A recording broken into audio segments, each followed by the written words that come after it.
नमस्कार। आज चैत्र मास के शुक्ल पक्ष की चतुर्थी तिथि है, अर्थात नवरात्र का चौथा दिन। चतुर्थी तिथि के दिन मां कूष्मांडा की आराधना की जाती है। इनकी उपासना से सिद्धियों में निधियां प्राप्त होती हैं और उसके साथ साथ आपके समस्त रोग शोक दूर होकर के आयु और यश की वृद्धि होती है। नवरात्रि में चतुर्थी दिन जो मैं मंत्र आपको अब बताने जा रहा हूं, इस मंत्र का यदि आप जाप करते हैं तो आपको बहुत अच्छा लाभ मिलता है, अनंत फलों की प्राप्ति होती है। यह मंत्र इस प्रकार है। या देवी सर्वभूतेषु कूष्मांडा रूपेण संस्थितां नमस्तस्यै नमस्तस्यै नमस्तस्यै नमो नमः। इसका अर्थ यह है कि हे माँ, सर्वत्र विराजमान और कूष्मांडा के रूप में प्रसिद्ध अम्बे, मैं आपको बार बार प्रणाम करता हूँ। आप मेरे सारे कष्टों को दूर करें, मुझे पापों से, मेरे जो भी पाप हैं, जो भी जाने अनजाने में मेरे से भूल या चूक हो गई है, आप उसे क्षमा करके अपनी शरण में मुझे स्थान दें। अपनी मंद हल्की हंसी के द्वारा अंड अर्थात ब्रह्मांड को उत्पन्न करने के कारण इन्हें कूष्मांडा देवी के रूप में जाना जाता है। संस्कृत भाषा में कूष्मांडा को कुम्हड़ा कहते हैं। जैसे आपने देखा होगा, कुम्हड़ा जो हम लोग सब्जियों में प्रयोग करते हैं, बलियों में कुम्हड़े की बलि इन्हें सर्वाधिक प्रिय है। इस कारण से भी मां कूष्मांडा कहलाती हैं। जब सृष्टि का अस्तित्व नहीं था, तब इन्हीं देवी ने ब्रह्मांड की रचना की थी। अतः यही सृष्टि की आदि स्वरूपा आदि शक्ति माता हैं। इनका निवास सूर्यमंडल के भीतर के लोक में बताया गया है। वहां निवास कर सकने की क्षमता और शक्ति केवल यदि किसी में है तो मां कूष्मांडा में ही है। इनके शरीर की कांति और प्रभा भी सूर्य के समान ही दैदीप्यमान है। इनके तेज और प्रकाश से दशों दिशाएं प्रकाशित हो रही हैं। ब्रह्मांड की सभी वस्तुओं और प्राणियों में अवस्थित तेज मां कूष्मांडा की ही छाया है। माता की 8 भुजाएं हैं। ये जो 8 भुजाएं हैं, इसी कारण से माता जो है अष्टभुजा के नाम से भी विख्यात है। इनके 7 हाथों में क्रमशः कमंडल, धनुष, बाण, कमल पुष्प, अमृतपूर्ण कलश, चक्र तथा गदा है और 8वें हाथ में सभी सिद्धियों और निधियों को देने वाली जपमाला है। माता का वाहन सिंह बताया गया है। मां कूष्मांडा की उपासना से भक्तों के समस्त रोग शोक मिट जाते हैं। इनकी भक्ति से आयु यश बल और आरोग्य की वृद्धि होती है। मां कूष्मांडा अत्यंत सेवा और भक्ति से प्रसन्न होने वाली देवी हैं। यदि मनुष्य सच्चे हृदय से इनके शरणागत बन जाए तो फिर उसे अत्यंत सुगमता से परम पद की प्राप्ति हो सकती है। मां कूष्मांडा की उपासना मनुष्य को आदियों व्याधियों से सर्वथा विमुक्त करके उससे सुख समृद्धि और उन्नति की ओर ले जाने वाली है। अतः अपने लौकिक पारलौकिक उन्नति चाहने वाले किसी भी व्यक्ति को, किसी भी साधक को माता की उपासना में सदैव तत्पर रहना चाहिए। इस दिन जहां तक संभव हो किसी तेजस्वी महिला का पूजन करना चाहिए। उन्हें भोजन में दही हलवा खिलाना बहुत श्रेयस्कर माना गया है। इसके बाद फल, सूखे मेवे, सौभाग्य का सामान यानी जो भी आपके सुहाग सामग्री है उसको भेंट करना चाहिए, जिससे माता की कृपा आपको प्राप्त हो सके और मनोवांछित फल की प्राप्ति हो सके। आपके मन में कोई भी संकल्प हो, आप उस संकल्प के साथ यदि ये दान करते हैं, किसी सुहागिन स्त्री को, तेजमयी स्त्री की आप पूजा करती हैं, तो आपको बहुत अच्छा लाभ मिलता है। अब मैं आपको बताता हूं कि मां कूष्मांडा को प्रिय भोग कौन सा आपको आज की दिनचर्या में अर्पित करना है। हमारे शास्त्रों में बताई गई विधि के अनुसार माता कूष्मांडा को यदि कुछ प्रिय है तो वह है मालपुए का भोग। तो आज की दिनचर्या में किसी भी देवी मंदिर में जाकर के मां कूष्मांडा को पूरी श्रद्धा के साथ आप मालपुए का भोग अर्पित करें और उसका कुछ अंश किसी ब्राह्मण को दान करना चाहिए।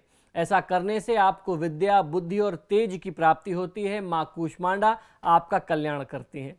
जय मां कूष्मांडा। अभी तक मैंने आपको बताया कि आज नवरात्रि की चतुर्थी तिथि में देवी दुर्गा के किस स्वरूप की आप आराधना किस विधि से, किस विधान से करें और किस प्रकार करें। अब मैं आपको बताता हूं कि चतुर्थी तिथि में ही महाविद्या के कौन से स्वरूप की आराधना करते हैं और उनकी प्रक्रिया क्या होनी चाहिए। नवरात्रि की चौथे दिन यानी चतुर्थी तिथि में महादेवी माँ षोडशी के स्वरूप की आराधना की जाती है। इनकी साधना किसी भी साधक को आग्नेय कोण की तरफ मुख करके करना चाहिए। अब आपके मन में ये प्रश्न आएगा कि आग्नेय कोण कौन सा कोण होता है, कौन सा कोना और कौन सी दिशा होती है। आग्नेय कोण जो है वो पूर्व और दक्षिण दिशा के बीच का कोण कहा जाता है। वह बीच का स्थान जो दक्षिण और पूर्व में पड़ता है उसे आग्नेय कोण कहते हैं। कोई भी साधक आग्नेय कोण में बैठ करके मैं आपको अब मंत्र बताने जा रहा हूं। कौन से मंत्र का आपको जाप करना है, इस विशेष मंत्र का यदि जाप करता है तो माँ षोडशी की कृपा बहुत अच्छे से मिलती है।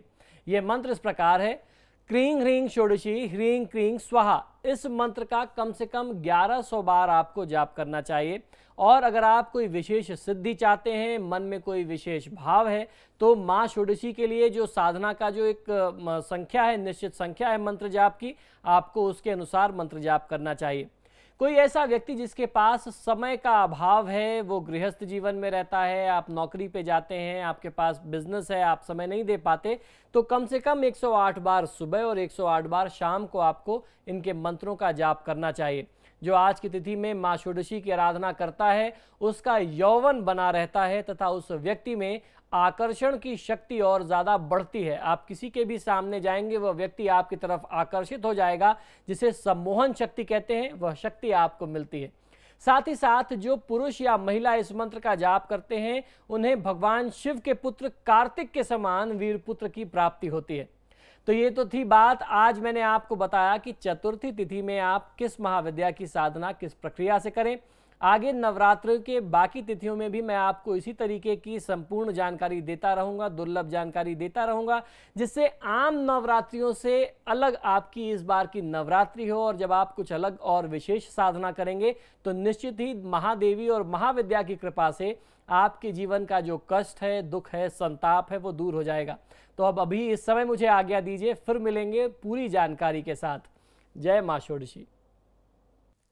अब हम लोग चर्चा करेंगे कि आज आप 5वें दिन कौन सी महाविद्या की आराधना करें। नवरात्र के 5वें दिन अर्थात पंचमी तिथि में छिन्नमस्तिका काली की आराधना करने का विधान बताया गया है हमारे शास्त्रों में। इनकी साधना किसी भी साधक को दक्षिण दिशा की ओर मुख करके करनी चाहिए। अर्थात जब भी आप छिन्नमस्तिका काली की आराधना करेंगे तो आपका मुख दक्षिण दिशा की तरफ होना चाहिए और आपको प्रयास आज ये करना चाहिए कि माँ छिन्नमस्तिका की साधना के लिए आप काले रंग के वस्त्रों का प्रयोग करें। और अब जो मैं मंत्र बताने जा रहा हूँ, इस मंत्र का जाप आपको करना चाहिए आज की तिथि में। इनका मंत्र इस प्रकार है, क्रीं ह्रीं छिन्नमस्तिका ह्रीं क्रीं स्वाहा। मंत्र एक बार आप पुनः सुन लें, क्रीं ह्रीं छिन्नमस्तिका ह्रीं क्रीं स्वाहा। इस मंत्र का कम से कम 1100 बार जाप आज की तिथि में किया जाना चाहिए। यदि आपके पास समय का अभाव है तो इस महामंत्र को कम से कम 108 बार दोनों समय करें, सुबह भी और शाम भी। यदि आप ऐसा करते हैं तो हर प्रकार के कष्टों से, दुष्टों से और शत्रुओं से आपकी सुरक्षा होती है, दुष्टों का नाश होता है तथा उस व्यक्ति के अंदर जो भी तमोगुण गुण रजोगुण हैं उनका भी नाश होता है। तमो और रजोगुण अर्थात जो आपके अवगुण है, जो आपके अंदर की गंदगी है, उसको भी माँ जो है वो दूर करती है और आपको मन से, शरीर से, भाव से स्वच्छ बनाती है। तो इस प्रकार से, इस विधि विधान से यदि आप आज की तिथि में, पंचमी तिथि में माँ छिन्नमस्तिका की आराधना करते हैं तो निश्चित ही माँ छिन्नमस्तिका आपका और आपके परिवार का कल्याण करती है। अब मुझे आज्ञा दीजिए, कल और भी ऐसी जानकारी लेकर के मैं आपके सामने उपलब्ध होऊंगा। अभी मुझे आज्ञा दीजिए। नमस्कार। नमस्कार। आज चैत्र मास के शुक्ल पक्ष की पंचमी तिथि है, अर्थात नवरात्रि का 5वां दिन। नवरात्रि का 5वां दिन होता है माता स्कंद की पूजा करने का, अर्थात स्कंद माता की उपासना का आज बहुत ही विशेष दिन है। स्कंद माता की आराधना करने से, साधना करने से मोक्ष के द्वार खुल जाते हैं और माता की कृपा से आपको परम सुख की प्राप्ति होती है। माँ अपने भक्तों की समस्त इच्छाओं की पूर्ति करती हैं। श्रुति और स्मृति से युक्त छांदोग्य उपनिषद के प्रवर्तक श्री सनत कुमार जी की माता भगवती का नाम स्कंद है। अतः उनकी माता होने से कल्याणकारी शक्ति के अधिष्ठात्री देवी को 5वीं दुर्गा स्कंद माता के रूप में पूजा जाता है। नवरात्रि में 5वें दिन इनकी पूजा अर्चना का विशेष विधान हमारे शास्त्रों में है। अपने सांसारिक स्वरूप में यह देवी सिंह की सवारी पर विराजमान है तथा चतुर्भुज इस दुर्गा का स्वरूप दोनों हाथों में कमलदल लिए हुए और एक हाथ से अपनी गोद में ब्रह्म स्वरूप श्री सनत कुमार जी को लिए हुए हैं। यह दुर्गा समस्त ज्ञान, विज्ञान, धर्म, कर्म, कृषि, उद्योग सहित 5 आवरणों में समाहित विद्यावाहिनी दुर्गा भी कहलाती हैं। अब मैं आपको बताता हूं कि आज आप स्कंद माता को कौन सा भोग अर्पित करेंगे। यह सर्वसत्य है कि अपने आराध्य की पूजा करने के बाद उन्हें भोग अर्पित किया जाता है। माता को, स्कंद माता को आज की तिथि में केले का भोग बहुत प्रिय है, जो आपको अर्पित करना चाहिए। केले का भोग आज अर्पित करने से आपको निरोगी काया की प्राप्ति होती है। अब मैं आपको बताता हूं कि आज स्कंद माता की आराधना के लिए आपको किस विशेष मंत्र का जाप करना है, जिससे आपको शक्ति की प्राप्ति हो सके। इस मंत्र को आप इस प्रकार से जाप करेंगे। सृष्टि स्थिति विनाशानाम शक्ति भूते सनातनी गुणाश्रये गुणमये नारायणी नमोस्तुते। आप माता से प्रार्थना करें कि हे माँ, तुम सृष्टि के पालन करता हो, संहार करने वाली शक्ति भूता सनातनी देवी हो। आपके गुणों के आधार पर आप सर्वमयी हो, सर्वगुणमयी हो। हम आपको प्रणाम करते हैं। हे माँ नारायणी, आप हमारा कल्याण करें। इस प्रकार से आज आप माता की आराधना करें और निश्चित ही आपको सद्गुणों की प्राप्ति होगी। माँ आपकी सुरक्षा अवश्य करेंगी। जय माँ दुर्गे। नमस्कार। आज नवरात्र की षष्ठी तिथि है, यानी माँ कात्यायनी का दिन। माँ दुर्गा के छठे स्वरूप का नाम कात्यायनी है, अतः आज पूरे हर्षोल्लास के साथ माँ कात्यायनी की पूजा की जा रही है। यह दुर्गा देवताओं के और ऋषियों के कार्यों को सिद्ध करने के लिए महर्षि कात्यायन के आश्रम में प्रकट हुई थी। महर्षि ने उन्हें अपनी कन्या के स्वरूप में पालन पोषण किया। साक्षात दुर्गा स्वरूप इस छठी देवी का नाम कात्यायनी पड़ गया है तब से। यह दानवों और असुरों तथा पापी जीवधारियों का नाश करने वाली देवी भी कहलाती हैं। वैदिक युग में यह ऋषि मुनियों को कष्ट देने वाले प्राणघातक दानवों को अपने तेज से ही नष्ट कर दिया करती थी। सांसारिक स्वरूप में यह शेर यानी सिंह पर सवार 4 भुजाओं से सुसज्जित आभा मंडल युक्त देवी कहलाती हैं। इनके बाएं हाथ में कमल और तलवार, दाहिने हाथ में स्वास्तिक और आशीर्वाद की मुद्रा अंकित है। इनकी आराधना से भक्त का हर काम सरल एवं सुगम हो जाता है। चंद्रहास नामक तलवार के प्रभाव से जिनका हाथ चमक रहा है, श्रेष्ठ सिंह जिनका वाहन है, ऐसी असुर संहार कारिणी देवी कात्यायनी समस्त जग का कल्याण करें। माँ कात्यायनी का जो प्रिय भोग है वो आज की दिनचर्या में शहद का भोग अर्पित किया जाता है। तो आज की दिनचर्या में आपको माता को शहद का भोग अर्पित करना चाहिए, जिससे आपके आकर्षण शक्ति में वृद्धि होगी। आयुर्वेदिक औषधीय गुण से भी परिपूर्ण मानी गई है माता कात्यायनी। तो आज की दिनचर्या में अगर कोई औषधि अर्पित करते हैं तो आपने सुना होगा अम्बा, अम्बालिका या अंबिका जिसे हम जानते हैं, ये बहुत ही स्वास्थ्यवर्धक मानी जाती है। आम भाषा में इसे मोइया या माचिका भी कहते हैं। ये वात, कफ, पित्त इस तरीके के विकार को नाश करने वाली है, कंठ के रोगों से मुक्ति देती है। खासतौर पे जिन कन्याओं के विवाह में बाधा आती है उनको आज की तिथि में माँ कात्यायनी की आराधना करनी चाहिए। माँ कात्यायनी को महामाया बताया गया है। हमारे शास्त्रों में जो मंत्र मिलते हैं माता कात्यायनी की आराधना के, वो है कात्यायनी महामाये महायोगिन्यधीश्वरी नंद गोप सुतम देवी पतिम में कुरुते नमः।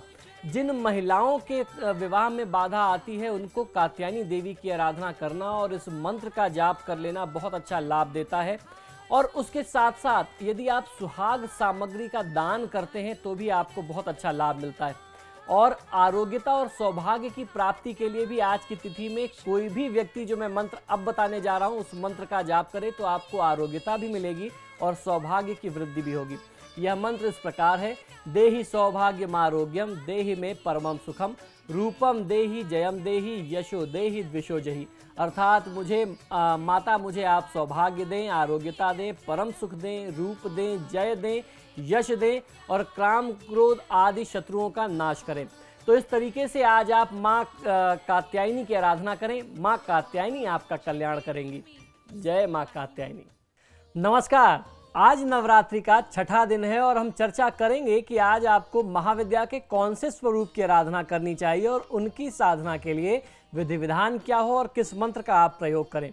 तो नवरात्र के छठे दिन महादेवी माँ भैरवी के स्वरूप की आराधना करने का विधान हमारे शास्त्रों में मिलता है। इनकी साधना किसी भी साधक को नैऋत्य कोण की ओर मुख करके करनी चाहिए। अब आप सोचेंगे कि नैऋत्य कोण कौन सा है। नैऋत्य कोण यानी दक्षिण और पश्चिम के बीच का जो स्थान होता है उसे नैऋत्य कोण कहते हैं।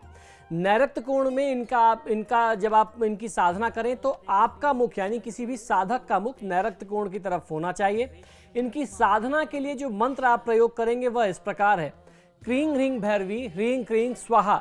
इस मंत्र को कम से कम आप 1100 बार जाप करें और आपके मन में यदि किसी विशेष सिद्धि के लिए आप इनकी साधना करना चाहते हैं, ऐसी कोई आवश्यकता है आपकी, तो आपको किसी योग्य आचार्य की सहायता लेनी चाहिए।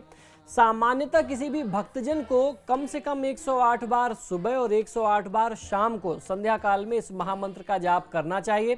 इस मंत्र का जाप करने से दुष्टों का नाश होता है और अकाल मृत्यु, अकारण मृत्यु, अकाल भय, दुष्टात्मा के प्रभाव से आपका बचाव होता है।